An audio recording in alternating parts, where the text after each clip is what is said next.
అందరికీ నమస్కారం. నా పేరు శివాని నాగరం.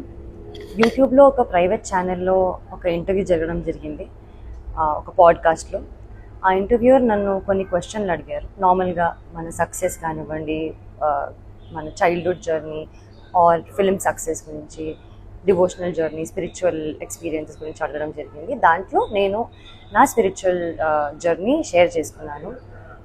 కేదార్నాథ్, నా రామ్కోటి రాయడము, తిరుపతి, షిరిడి ఇవన్నీ చెప్పడం జరిగింది. అందులో తిరుపతి గురించి నేను మాట్లాడడం జరిగింది. 15 minutes దర్శనం, అది కొంచెం హైలైట్ అవుతుంది. దానికి నేను క్లారిటీ ఇవ్వడానికి ఈ వీడియో చేస్తున్నాను. అక్టోబర్ 2025లో నేను ఎయిర్పోర్ట్లో 10,500 శ్రీవాణి దర్శనం టికెట్ నేను, మా అమ్మ లైన్లో నిల్చొని టికెట్ తీసుకున్నామని. మా ఆధార్ కార్డులు అవన్నీ ప్రూఫ్స్ ఉన్నాయి. ఆ టికెట్స్ తీసుకున్నాక దర్శనం జరిగింది.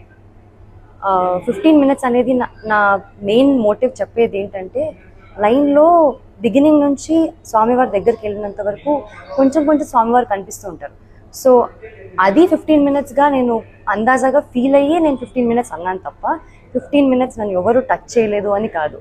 ఇంతకు ముందు కూడా నేను సినిమాలు చేసిన తర్వాత సర్వదర్శనం 300 rupees టికెట్ తీసుకొని మా ఫ్యామిలీతో వెళ్ళాను.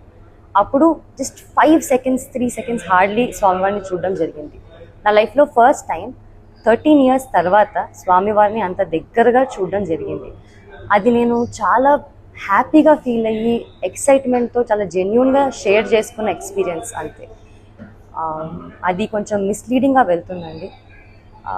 నేనే కాదు, నాకు స్పెషల్ ట్రీట్మెంట్ నేను ఒక్కదానే కాదు, మీలో ఎవ్వరు కూడా ఎప్పుడైనా కానీ శ్రీవాణి దర్శనం టికెట్ తీసుకొని వెళ్తే ఖచ్చితంగా స్వామివారి దర్శనం దగ్గరగా చాలా మంచిగా జరుగుతుంది. మీరు కూడా నేనేం ఎక్స్పీరియన్స్ చేశానో అంతే హ్యాపీగా మీరు ఎక్స్పీరియన్స్ చేస్తారు. నాకు దీనిపైన క్లారిటీ ఇవ్వాలి అని నాకు బాధ్యతగా నాకు ఇవ్వాలనిపించింది. అండ్ ఇది నా ticket. I just want to give that thank you.